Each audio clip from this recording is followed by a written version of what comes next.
Everything is new.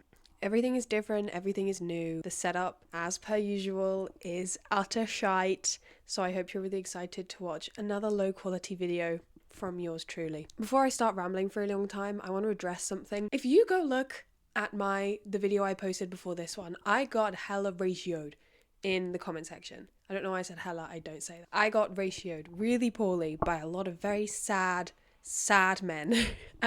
So I don't think it counts as a real ratio because I don't know.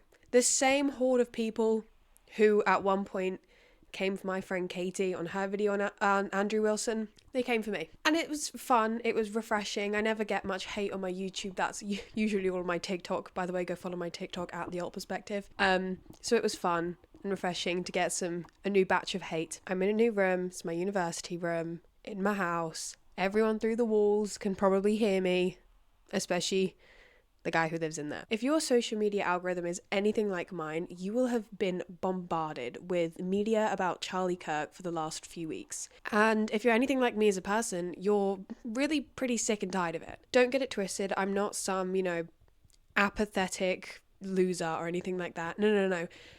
I'm actually quite the opposite. And it's why I have kind of stopped caring. Which I don't care if that sounds bad. I didn't really care in the first place. I was no stranger to Charlie Kirk's, what's a nice word that I can use? Rants, debates. I have my own personal opinions on whether I thought they were debates or not. I've watched, unfortunately, countless hours of his just nonsense rambling and hatred and degradation, every just shit that came out of his mouth.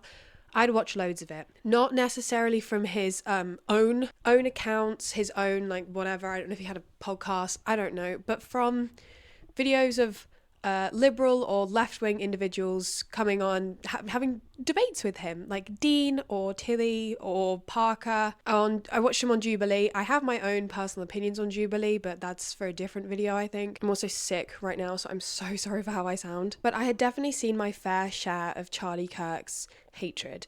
I'd seen it, I'd heard it, I'd listened to it on repeat. I have fucking images of him saved in my camera roll. Go to the end of my last video, I put a pop-up of his face in there. He wasn't just some random guy on the internet that I'd never heard of before. I knew who he was, very intensely. And I think a lot of people on my side of the internet knew who he was too. And whether you like him or not, and whether you've heard of him or not, I think we can all say that, and this is, apparently this is too woke of me to say, that gun violence is never necessary nor okay. Alexa, how many mass shootings have happened in the United States in 2025? Good afternoon, Rachel. Sorry, I don't know that one. See, she's not going to tell me. I asked her that the other day and it was freaky that she won't tell me that. But I can tell you the answer. 385 US mass shootings in 2025. Since January 1st, 2013, there have been 6,916. And it has only been 2 days since there was a last mass shooting in the US. Every day, 327 people in the US are shot, and on average, 117 of them will die. And if you're American, you are 26 times more likely to be shot than anyone else in any other high-income country, like the UK, for example. And I thought about this the other day. I am in the UK. I'm 19 years old. I have seen a gun once in my life and I've never heard a gunshot. And I don't live in some teeny tiny rural area where no one goes. No, I'm in Manchester.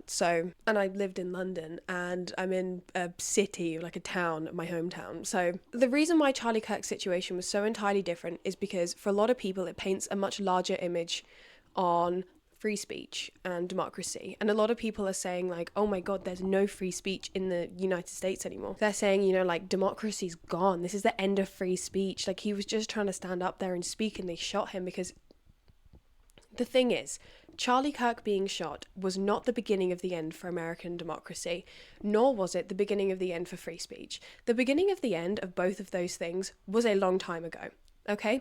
The beginning of the end of true democracy is the fact that the two major political parties, the two parties in the United States, are the same fucking thing with different leaders. They're the same thing. Even Harris, who is much more progressive than Donald Trump, is inherently a conservative individual. The most liberal person that has ever stood for government in the United States, I'm gonna say, who had a large role for president, Bernie Sanders, and he is nowhere near socialist, communist, yeah, like truly left wing. And if you compare that to the UK, you could say, well, okay, the Conservatives and Labour are just pretty much the same thing at this point. They are. And that's, I'm not saying that we're better. I'm saying that's a bad thing too. That is a lack of democracy. It's a lack of political representation. And Charlie Kirk's death wasn't, like I said, the beginning and the end of free speech either. Free speech has been impeded on by governments for years and years and years. But the only reason people think that this is the beginning of the end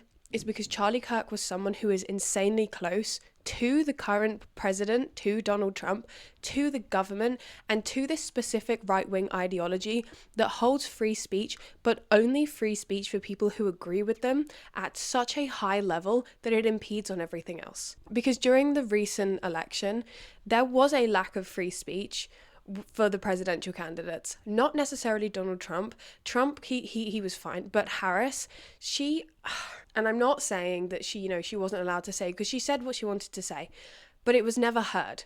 Okay? And if she did say something, she was met with slut shaming, she was met with racism, misogyny, she was being called a communist, she was being, her laugh was annoying. And in my opinion, a lack of free speech means you can go out and you can say whatever, but you need to be heard by someone.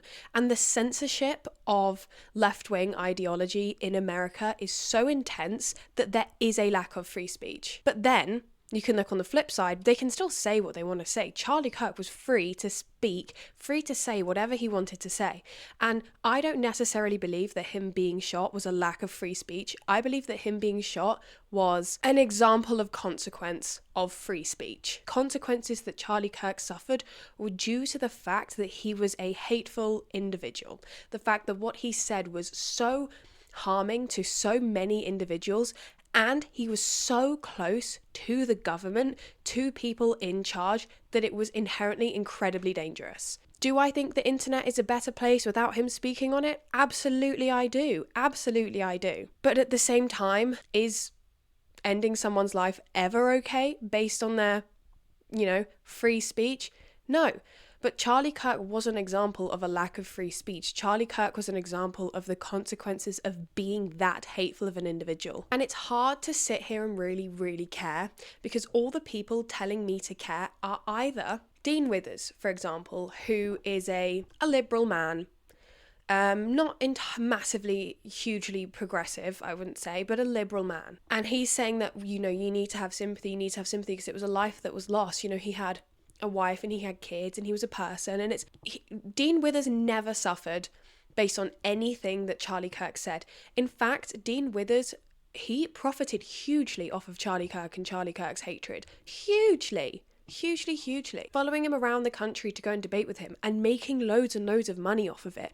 That's something I think a lot of people are forgetting, is that Dean made money off of Charlie's hatred, off of Charlie's racist, misogynistic, transphobic, Islamophobic rants. Dean was never affected by anything Charlie Kirk said. He made money off of it, and it was good for his brand. He had someone to debate. He had someone that could be this, Charlie Kirk says something else really crazy, and he could make money off of it. Or it's someone like Donald Trump, who's going we've lost a man, we've lost a great man, or some right-wing twat on social media who's going even some centrist people, liberal people who are going but this is this. It's so hard to care about something that other people are telling you to care about when those people care about nothing.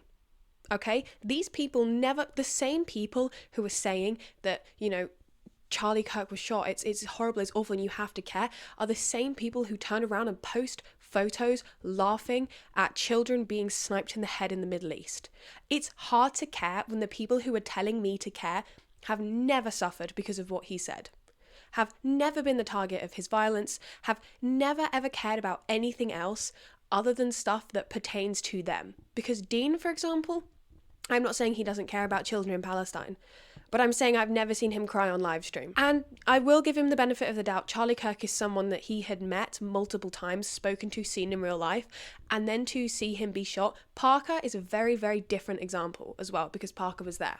I'm going to say that, and I'm not going to talk about Parker. But Dean was, to Dean, Charlie was someone that he knew. He was also technically a co-worker of of Dean's going to say that.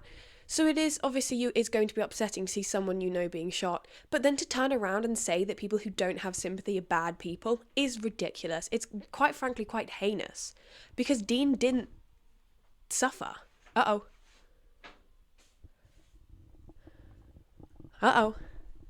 Tilly is another example of someone who was very upset at the death of Charlie Kirk. She, if you don't know who she is, she debated him at Cambridge or Oxford. Might have been Cambridge, I'm not sure. And obviously, you know, she saw him face to face, spoke to him, so it's going to be shocking to see someone you know being shot. But her argument as to why she was so distraught was more along the lines of like, what are the repercussions of this going to be? And that's, I think, the only thing I can wrap my head around to be genuinely upset and scared about is what are the repercussions of this going to be? Because we immediately saw the repercussions. We immediately saw them. We immediately saw people getting online, starting these, even online, in person, starting these hugely like transphobic rants, just conspiracizing that it was because of a trans ideology. And then when it came out that the shooter was in fact a very, very, very right-wing individual, in fact much further right-wing than Charlie Kirk himself, Erica Kirk stands up on stage at Charlie's funeral and says, I forgive the man. You forgive the man because for all of a sudden you're saying that it's okay and that it's understandable because he wasn't your enemy. He's no longer your enemy when he isn't the left. And this is the issue with so many people coming online and being like, you need to be upset, you need to care, is that the people who are upset and who care don't care about us. Charlie Kirk would never have cared about me, and if I had been shot in public, he wouldn't care. He wouldn't care. If he saw it happen face to face, he wouldn't care. He wouldn't cry. He wouldn't do anything like that. In fact, he'd probably start talking about something, the fact that I'm a woman and that I'm part of the LGBTQ community and that I'm left-wing and I'm woke and I'm radicalized. He wouldn't care. And none of the people, none of the right-wing nor centrist individuals who are upset crying over Charlie Kirk would care if it was me, because they don't care if it's a Palestinian child. They don't care if it's anyone else other than one of them. And they don't care to hate on the perpetrator. They hated when they thought that he might have been left-wing. All of a sudden, I forgive him when they find out that he's right-wing. All of a sudden it's okay because he's not transgender, you know? And it's like, huh? And I remember when it happened because I had a few people reach out to me and say like, what do you think of the situation? What do you think? And I remember thinking, I don't know what to think because I don't care about Charlie Kirk. I don't care about him because I know for a fact he would never have cared about me. He hated me. He thought I was evil. He thought, you know, do I feel for his children who are now going to grow up without a father and who also a video of their father being shot is on the internet? Yes, that's incredibly upsetting. Erica Kirk is a whole nother conversation because she's almost as fucking evil as he is. She sucks. It's very hard to sympathize with someone who viewed sympathy as weakness, because it's not. It's really not. Sympathy is not weakness. Sympathy is one of the things that I think makes us human. It's one of the things that is the only reason that left-wing ideologies still stand, because if no one had any sympathy, the whole entire world would be conservative, because you'd only care about yourself and what's good for you. And at the end of the day, that is right-wing ideology. That is what the right wing cares about. They go, oh no, I care about family. I care about family. No, you don't. You care about yourself. What I'm going to call the TikTokification of real life issues is insane.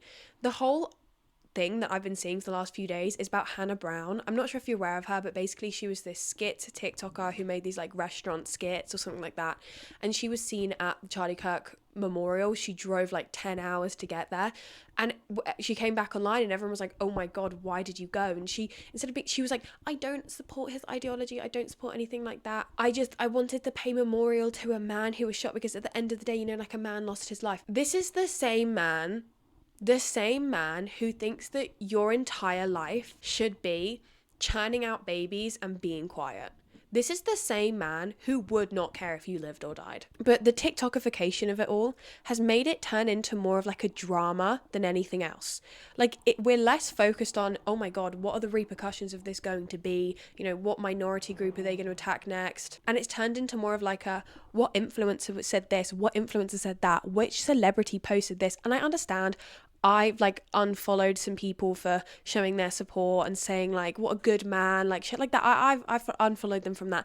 But people making like 10-minute long videos about Hannah Brown Hannah Brown isn't important. Hannah Brown isn't important in this situation, okay? She doesn't matter in the grand scheme of things when it comes to, you know, political hatred and political violence. I think much more people should focus on the fact that you don't condone political violence, that you don't condone gun violence, how this is going to manifest into hatred of minorities, and not which influencer was there at the memorial. If she was there at the memorial, you disagree with her, unfollow her, block her, and leave it. Because at the end of the day, that shows she's a shit person who doesn't have good morals. But why is that to some people genuinely more important than anything else going on? I've seen more people talk about Hannah Brown in the last few days than I have the Freedom Flotilla, which, by the way, has been intercepted by Israel and they have been kidnapped. Another thing, videos going, which celebrity supports Charlie Kirk, which da-da-da-da. And it's like, why should I care? Unless I'm following them or I love them and I find out that about them, which I'm going to unfollow them or block them, I'm not going to go ahead and make a 15-minute video about how distasteful it is. Because at the end of the day, one, it's not distasteful, it's quite evil. And two, there's so many bigger things to be worrying about. And did you see, it's about 2 years ago this happened. It was like September time, like 2023. Someone made a video, this girl made a video being like, I'm gonna teach you the Palestine-Israel situation in like girl terms. And she was like, let's pretend there's two girls, like Penny and Izzy. Penny says it's her house and Izzy wants it. So Penny hit, and it's like, this isn't some tiny little TikTok drama that you can like go and like chat about on your like socials. No, this is like, these are real life issues. These are real life issues. These is people being, you know, children being killed, families being killed, people being starved, people being kidnapped. And you're like, oh my God, so-and-so said this, so-and-so said that, or like, I'm going to take it in girl terms. It kills me. The lack of people understanding how deep it is so disgusting to me, to the point where it enrages me to think about the fact that people think of this as like some like thing to talk about online. Also, I know I talked about Dean in this video, but people were so much more angry at the fact that Dean was crying than they were at the fact that like the day after it happened, some fucking US politician went on a hugely transphobic rant and all these things started flying around on social media and in the news about how the shooter was like